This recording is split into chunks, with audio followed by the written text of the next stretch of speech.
ভাই অনেক কিছু বদলাবে, পৃথিবী বদলাবে, সবকিছু বদলাবে, কিন্তু পুলিশের চরিত্র আমার মনে হয় না বদলাবে। ভাই এতটা অমানবিক এই পুলিশ, পুলিশের নাম শুনলে মাথা মতো নষ্ট হয়ে যাবে। মানুষ পুলিশের কাছে যে নিজের যে একটা সেফটির জন্য তো যাবে, যায় না। আরে ভাই মানুষ মনে করে পুলিশই একটা আতঙ্ক। এই যে রিক্সাওয়ালা ভাইটি, ঠিক আছে ভাই আমি মানছি সে অপরাধ করছে, ঠিক আছে মানছি সে অনেক বড় অপরাধ করছে, কি তার জন্য আইন নাই? জরিমানা করেন আপনি, তাকে আটক করেন, হেফাজতে নেন। তার নাকে ঘুষি দিয়ে কিভাবে নাক ফেটে ফেলছে দেখেন আপনি, রক্ত লাস্টে মানে সে প্রমাণ ঢাকতে মানুষকে দেখাবে, সাংবাদিককে দেখাবে, জন্য রক্ত ঢালার জন্য কিভাবে লজ্জা নাই এই পুলিশ সদস্যের বিরুদ্ধে খুব দ্রুত ব্যবস্থা নেওয়ার জন্য অনুরোধ করতেছি।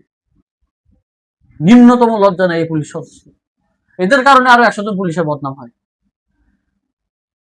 আমি জানি না পুলিশ সদস্যের বিরুদ্ধে এখনো কোনো ব্যবস্থা গ্রহণ করছে কিনা, অতি দ্রুত তার বিরুদ্ধে ব্যবস্থা গ্রহণ করার জন্য অনুরোধ করতেছি। তাদের বিরুদ্ধে কোনো ব্যবস্থা নেওয়া হয় না দেখে আমার মনে হয় তারা এই পর্যায়ে এতটা অমানবিক হয়। আপনার কি মনে হয়? অবশ্যই একটি কমেন্ট করে জানাবেন। দেখা যাচ্ছে নতুন কোনো ভিডিওতে। আল্লাহ হাফেজ।